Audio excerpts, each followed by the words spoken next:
நாளை அரசு பணியாளர்களுக்கு வணக்கம். இந்த காணொலியில் நாம் என்ன பார்க்க போகிறோம்னா, டிஎன்பிஎஸ்சி தேர்வில் அனுமதி மறுப்பு. டிஎன்பிஎஸ்சி தேர்வுக்கு சில நிமிடங்கள் தாமதமாக வந்ததாக கூறி தேர்வு அறைக்குள் அனுமதி மறுப்பு. பொதுமக்கள் சாலை மறியல் மற்றும் வாக்குவாதம், தேர்வர்கள் வாக்குவாதம் அப்படின்னு சொல்லி போட்டிருக்காங்க. நம்மளுடைய ஆல் டிக்கெட்லேயே டிஎன்பிஎஸ்சி தெளிவாக போட்டிருக்காங்க. அதை நம்ம இப்போ பார்ப்போம். இன்று 12/7/2025 நடக்க போகிற தேர்வில் ஹால் டிக்கெட்லேயே தெளிவாக போட்டிருக்காங்க. இங்கே பாருங்கள், தேர்வு நாள் 12/7/2025. அதில் என்ன போட்டிருக்காங்கன்னா, வரவேண்டிய நேரம் 8:30 முற்பகல்னு போட்டிருக்காங்க. வருகை அனுமதிக்கப்படும் நேரம் பார்த்திங்கன்னா 9 முற்பகல் வரை, 9 மணி முற்பகல் வரை மட்டும்தான் அனுமதிக்கப்படும் நேரம். அடுத்தது தேர்வு தொடங்கும் நேரம் 9:30 முற்பகல்னு போட்டிருக்காங்க. இதுக்கு மேலே கொஞ்சம் பாருங்கள், தேர்வர்கள் குறிப்பிட்ட வரவேண்டிய நேரத்துக்கு முன்பே தேர்வு கூடத்திற்கு இருக்க வேண்டும். வருகை அனுமதிக்கப்படும் நேரத்திற்கு பிறகு வரும் தேர்வர்கள் எக்காரணம் கொண்டும் முன்னிட்டும் தேர்வு கூடத்திற்குள் அனுமதிக்கப்பட மாட்டார்கள் அப்படின்னு சொல்லி குறிப்பிட்டிருக்காங்க. அதாவது வருகை அனுமதிக்கப்படும் நேரத்திற்கு பிறகு அப்படின்னு போட்டிருக்காங்க. வருகை அனுமதிக்கப்படும் நேரம் 9 மணி முற்பகல். 9 மணிக்கு உள்ளே வந்துடணும். 9 மணிக்கு மேலே, அதாவது 9 மணிக்கு மேலே யார் வந்தாலும் அலோவ் பண்ண மாட்டாங்க. தெளிவாக பார்த்திங்கன்னா ஹால் டிக்கெட்லேயே குறிப்பிட்டிருக்கிறாங்க. அதனால் பார்த்திங்கன்னா தேர்வு அறையில் அவருக்கென ஒதுக்கப்பட்டிருக்கிற இருக்கையில் அமர வேண்டும். இது நமக்கு இப்போதைக்கு தேவையில்லாது.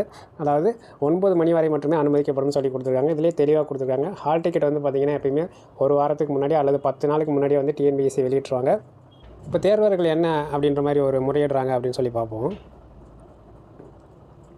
தேர்வர்கள் சைட்லேருந்து என்ன மாதிரியான கோரிக்கைகள்லாம் வருதுன்னு சொல்லி பார்த்தீங்கன்னா, இப்போது எங்கள் வீட்டிலேருந்து பார்த்தீங்கன்னா கிட்டத்தட்ட ஒரு 30-40 கிலோமீட்டர் தள்ளி தான் எக்ஸாம் சென்டர் போட்டிருக்காங்க.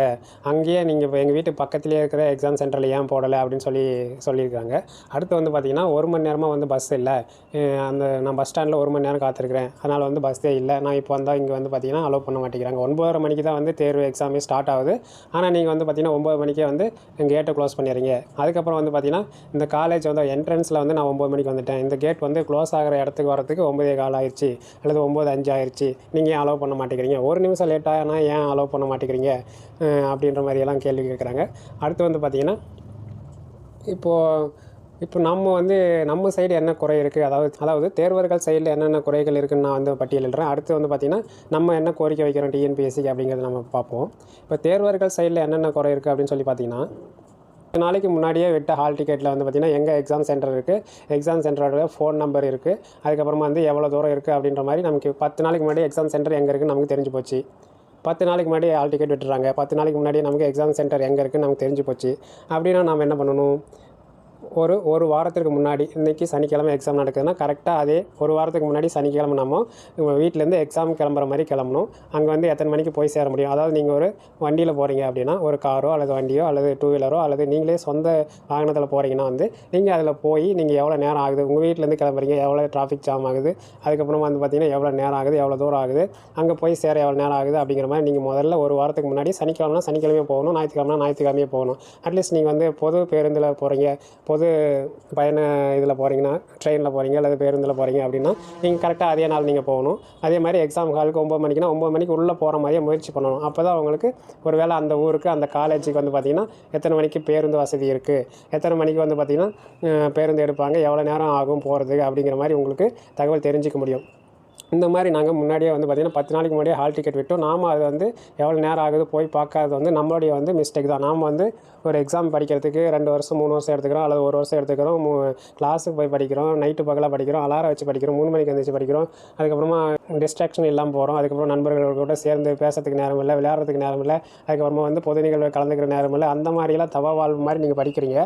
ஆனால் எக்ஸாம் ஹாலுக்கு நீங்கள் போகிறதுக்கு பார்த்திங்கன்னா ஒரு நாள் அல்லது ஹாஃப் டே டைம் ஸ்பெண்ட் பண்ணி எவ்வளோ தூரம் ஆகுது, எவ்வளோ நேரம் ஆகுது, பஸ் எத்தனை மணிக்கு வருது, நம்ம எப்படி கரெக்டான நேரத்துக்கு போக முடியுமா அப்படின்னு சொல்லி நீங்கள் பார்த்திங்கன்னா பிளான் பண்ணாமல் இருந்தீங்கன்னா பார்த்திங்கன்னா நீங்கள் இது கண்டிப்பாக தோல்வியில் தான் முடியும். ரொம்ப முக்கியமானது டைமுக்கு உள்ளே போகணும்.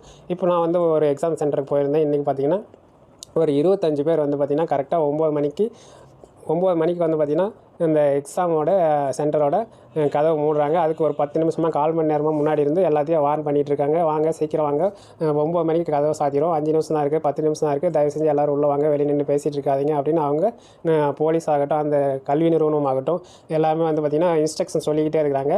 ஆனால் அதுக்கப்புறம் கரெக்டாக 9 மணிக்கு இருக்கிற அந்த கேட்டுக்கு முன்னாடி 9 மணி வரைக்கும் வரவங்களை எல்லாத்தையும் கூப்பிட்டு சீக்கிரம் வாங்கன்னு சொல்லி உள்ளே அனுப்பிச்சிட்டு யாரும் அந்த வெளியே இல்லாத போது 9 மணி வரைக்கும் யாருமே வெளியே இல்லை, தேர்வர்கள் யாருமே இல்லைங்கிறத கன்ஃபார்ம் பண்ணிட்டு தான் அந்த கதவை சாத்துறாங்க. அந்த கதவை சாத்துனதுக்கப்புறம் 1 நிமிஷம் 2 நிமிஷம் கழிச்சு எல்லாம் ஒருத்தர் 2 பேர் வராங்க. அதுக்கப்புறம் பார்த்திங்கன்னா 9:15 9:20 9:25 வரைக்குமே பார்த்திங்கன்னா ஒரு 25 பேர் கூட்டிட்டாங்க. இப்போ வந்து பார்த்திங்கன்னா 9 மணிக்கு வந்து ஏன் நீங்கள் கதை திறக்க மாட்டீங்க, உங்கள் சுப்பீரியர் கூப்பிடுங்க அப்படின்னு சொல்லி நம்மளை கேட்குறாங்க. அதுக்கப்புறம் வந்து உங்கள் சுப்பீரியர் வந்து ஏன் நீங்கள் 9 வரைக்கும் தான் எக்ஸாம் ஸ்டார்ட், ஏன் நீங்கள் உள்ள விட மாட்டேங்கிறீங்கன்னு கேட்குறாங்க. அதுக்கப்புறம் வந்து இன்னும் மேலடியாக ஒரு அடி மேலே போய் என்னன்னு சொல்கிறாங்க, இல்லை எக்ஸாம் எழுதி தானே வந்துக்கிறீங்க, எக்ஸாம் எழுத உங்களோட அருமை உங்களுக்கு தெரியுமில்ல, தயவு செஞ்சு கதவை திறங்க, 9 வரைக்கும் தான் எக்ஸாம் ஸ்டார்ட் ஆகுது. அது மட்டும் இல்லாமல் என்ன சொல்கிறாங்க, பக்கத்து ஸ்கூலில் காலேஜில் வந்து பார்த்திங்கன்னா 9:15 வரைக்கும் அலோவ் பண்ணுறாங்க, நீங்கள் அலோவ் பண்ண மாட்டேங்கிறீங்க அப்படின்றாங்க. அடுத்து வந்து பார்த்திங்கன்னா இன்னும் ஒரு அடி மேலே போய் என்ன சொல்கிறாங்க ஒருத்தர், இவங்களாம் எக்ஸாம் எழுதி வந்தால் வந்து பார்த்திங்கன்னா இப்போ தெரிஞ்சிருக்கும், இவங்க வந்து காசு கொடுத்துல வேலைக்கு வந்திருப்பாங்க அப்படின்னு சொல்லிட்டு இந்த மாதிரியெல்லாம் பொதுவாக வந்து பொதுமக்கள் வந்து பேசுகிறது, அதாவது அவங்களோட பேரண்ட்ஸ் தேர்வர்களோட பேரண்ட்ஸ் வந்து பொதுவாக பேசுகிறது வந்து பார்த்திங்கன்னா தவறான விஷயம். ஏன்னா வந்து இப்போ அந்த தேர்வு மையமோ அல்லது தேர்வு காவல் நிலைய அதிகாரியோ அவர் கொடுக்குற இன்ஸ்ட்ரக்ஷன் தான் அவர் ஃபாலோ பண்ண முடியும். அவர் வந்து 9 மணி வரைக்கும் தான் அலோவ் பண்ண முடியும். அதுக்கு மேலே அல்லது தேர்வு கூட பொறுப்பாளரோ அப்படிங்கிறவங்க எல்லாருமே வந்து 9 மணி அப்படிங்கிறது அவங்களோட அளவுகள். அதுக்கு மேலே வரவங்களோ அலோவ் பண்ணக்கூடாது அப்படிங்கிறத வந்து அவங்களுக்கு கொடுத்துருக்க இன்ஸ்ட்ரக்ஷன். அவங்க மேலே எந்த குறையை சொல்லி நாம் வந்து ஒன்றும் பிரயோஜனம் இல்லை. நமக்கு வந்து 10 நாளைக்கு முன்னாடி இன்ஸ்ட்ரக்ஷன் கொடுத்துருக்காங்க. அது மட்டும் இல்லாமல் ஹால் டிக்கெட்லேயே தெரிவிச்சிருக்கிறாங்க. நாம் தான் வந்து நம்மளுடைய தேவைகளுக்கு நாம் தான் வந்து முதல்ல போய் பார்த்துக்கணும், எவ்வளோ நேரம் ஆகுது, எவ்வளோ சீக்கிரம் வரணும் அப்படிங்கிறது வந்து நம்ம தான் வந்து முடிவு பண்ணிக்கணும். அதனால் தேர்வுக்கு அனுமதிக்கப்படும் நேரம் வந்து நமக்கு முன்னாடியே சொல்லிட்டாங்க. அதை நாம் தான் வந்து முன்னாடியே பிளான் பண்ணிக்கணும். பயண தூரமும் நான் சொல்லிட்டேன். அடுத்தது அங்கே போய் வந்து பார்த்திங்கன்னா மனிதாபிமானம் இல்லையா, இரக்கம் இல்லையா, 9:05க்கே நாங்கள் வந்துவிட்டோம், ஏன் நீங்கள் உள்ள விட மாட்டிங்களா அப்படின்ற மாதிரி நீங்கள் கேள்வி எழுப்புறது, இந்த மாதிரியான சிம்பத்தி வந்து கிரியேட் பண்ண நினைக்கிறது எதுவுமே அங்கே எடுபடாது. இப்போ மனிதாபிமானம் அப்படிங்கிறது வந்து பார்த்திங்கன்னா பேச வேண்டிய இடமும் நேரமும் இது இல்லை. இப்போ சாலைகள்லையோ அல்லது ஆசிரமங்கள்லேயே வந்து பார்த்திங்கன்னா நிறைய குழந்தைகள் இருக்காங்க, அல்லது முதியோர்கள் இருக்காங்க, அல்லது வயதானவர்கள் இருக்காங்க, உணவு இல்லாதவங்க நிறைய பேர் இருக்காங்க, உடை இல்லாதவங்க நிறைய பேர் இருக்காங்க. அங்கே தான் நம்ம வந்து பார்த்திங்கன்னா நம்மளுடைய மனிதாபிமானத்தை வந்து செயல்படுத்தணும். சரிங்களா? அடுத்து வந்து இரக்கம் இல்லையா அப்படின்ற மாதிரி கேட்குறாங்க. இதெல்லாம் வந்து பார்த்திங்கன்னா பேச வேண்டிய நேரமும் இடமும் இது இல்லை. நம்ம வந்து ஒரு தேர்வுக்கு வந்திருக்கிறோம், பரீட்சை எழுத வந்திருக்கோம் அப்படின்னா நாம் தான் வந்து ஆன் டைமுக்கு வரணும். ஆன் டைமுக்கு ஒரு 1/4 மணி நேரம் 1/2 மணி நேரம் முன்னாடி வாங்க. ஏன் முன்னாடி வரதுல என்ன இருக்குது, முன்னாடி வந்தால் ரிலாக்ஸாக இருந்துங்க, நல்லா எக்ஸாம் எழுதுகிறோம். நம்ம லேட்டாக போக வேண்டியது வந்து தேர்வர்களோட தவறு தான். அதை நீங்கள் முதல்ல உணர்ந்துடணும். சரிங்களா? இது நீங்கள் போய் அந்த கேட் கீப்பர்கிட்டையோ கேட்டில் இருக்கிற அலுவலர்கள்கிட்டையோ அல்லது காவலர்கள்கிட்டையோ நம்ம வந்து வாதாடுவது, அதுக்கப்புறமா வந்து பார்த்திங்கன்னா சாலை மறியல் பண்ணுறது, இதெல்லாம் வந்து பார்த்திங்கன்னா தேவையற்றதுன்னு நான் நினைக்கிறேன். இது வந்து நம்ம டிஎன்பிஎஸ்சிக்கு என்ன கோரிக்கை வைக்கலாம் அப்படின்னு சொல்லி நான் பார்க்குறேன்னா, ஆனால் முதல்ல வந்து பார்த்திங்கன்னா 10 மணிக்கு தான் எக்ஸாம் ஸ்டார்ட்டுங்கிற மாதிரி இருந்தது. 9:30 மணிக்கு வரைக்கும் உள்ளே அலோவ் பண்ணுவாங்க. ஆனால் வந்து பார்த்திங்கன்னா இப்போ 9:30 மணிக்கே எக்ஸாம் ஸ்டார்ட்டு அப்படிங்கும்போது 9 மணிக்கே வந்து அலோவ் பண்ணுறதை நிறுத்திடுறாங்க. அப்படிங்கும்போது நம்ம ஒரு பேருந்தில் வந்துட்டுருக்கோம் அப்படின்னா அங்கேருந்து நடந்து வரோம், ஒரு 2 கிலோமீட்டர் நடந்து எக்ஸாம் சென்டருக்கு வர மாதிரி இருந்தால் லேட் ஆகும். அல்லது பேருந்து ஏதாவது பிரேக் டவுன் ஆகுது அல்லது டிராஃபிக் ஜாம் ஆகுதுன்னா வந்து பார்த்திங்கன்னா நம்ம சிக்கலாகிறதுக்கான வாய்ப்பு இருக்குது. பொதுவாக அலுவலக நேரம் வந்து 10 மணி அப்படிங்கும்போது வந்து பார்த்திங்கன்னா அதுக்கேற்ற மாதிரி தான் பொதுவாக தான் பேருந்துகள் வந்து விடுறாங்க. அதுக்கேற்ற மாதிரி தான் பிளான் பண்ணியிருக்கிறாங்க. அப்படிங்கும்போது நம்ம எக்ஸாம் வந்து பார்த்திங்கன்னா 9 மணிக்கு வைக்கிறதுங்கிறது வந்து பார்த்திங்கன்னா 9 மணிக்கு மேலே அலோடு இல்லை. அப்படிங்கும்போது வந்து பார்த்திங்கன்னா கொஞ்சம் சிக்கல் ஏற்படுது. பழைய முறைப்படி வந்து பார்த்திங்கன்னா எக்ஸாமுக்குள்ளே வர்ற டைம் வந்து பார்த்திங்கன்னா 9:30 மணி வரைக்கும், எக்ஸாம் வந்து 10 மணிக்கு ஸ்டார்ட் ஆகி 1 மணி வரைக்கும் நடக்கிற மாதிரி இருந்தால் இன்னும் கொஞ்சம் எளிமையாக இருக்கும். அதே மாதிரி எக்ஸாம் சென்டர் அப்படிங்கிறது வந்து பார்த்திங்கன்னா அதிகமாக பேருந்து வசதிகள் அல்லது வெளியூர்லேருந்து வரவங்க சீக்கிரமாக அணுகிற மாதிரி ஒரு ரொம்ப காட்டுக்குள்ளே இல்லாமல், ரிமோட் ஏரியாவில் இல்லாமல், ரொம்ப எளிமையாக தெரிகிற மாதிரி பஸ் ஸ்டாப் பக்கத்தில் இருக்கிற மாதிரி அல்லது ரொம்ப நெருக்கமாக மக்களுக்கு தெரிஞ்ச மாதிரியான இருக்கிற இடத்துல இருக்கிற மாதிரி இருக்கிற எக்ஸாம் சென்டரை வந்து சூஸ் பண்ணணும் அப்படின்னு தேர்வர்கள் சார்பாக நம்ம வந்து தெரிவிச்சுக்கலாம். இந்த 2 கோரிக்கைகளை டிஎன்பிஎஸ்சிக்கு வந்து தேர்வர்கள் சார்பாக நம்ம வைக்கிறோம். இனி வரும் காலங்களில் இந்த மாதிரி தேர்வுகளுக்கு நீங்கள் எந்த தேர்வர்களும் லேட்டாக போகக்கூடாது. நாம் வந்து ஏற்கனவே நமக்கு வந்து ஹால் டிக்கெட்டில் சொன்ன மாதிரி பல்வேறு சிரமங்களுக்கு இடையில் தான் நம்ம பரீட்சைக்கு படிக்கிறோம். இந்த தேர்வுக்கு போகிறது வந்து கொஞ்சம் சிரமப்பட்டாலும் முதல்லே போகிறது நல்லது. ஏன்னா நீங்கள் வந்து ஒரு அரசு அலுவலராக போகிறீங்க அப்படின்னா உரிய நேரத்தில் நம்ம அலுவலகத்துக்கு போகணும். அதேமாதிரி உரிய நேரத்தில் நடவடிக்கைகள் எடுக்கணும். கோப்புகளில் நடவடிக்கை எடுத்தால் தான் வந்து பார்த்திங்கன்னா அரசு இயந்திரம் வந்து சீராக செயல்படும். அப்படி சீராக செயல்பட்டால் தான் வந்து மக்களுக்குரிய கோரிக்கைகள் வந்து சீக்கிரமாக வந்து நிறைவேற்றப்படும். நம்ம நேரம் தவறாமைங்கிறது ரொம்ப முக்கியம். அரசு அலுவலராக போகிற நீங்கள் வந்து பார்த்திங்கன்னா நேரம் தவறாமல் இருக்கணும். அதே மாதிரி பொதுமக்களிடம் வந்து பார்த்திங்கன்னா ரொம்ப பொறுமையாக ஹேண்டில் பண்ணணும்.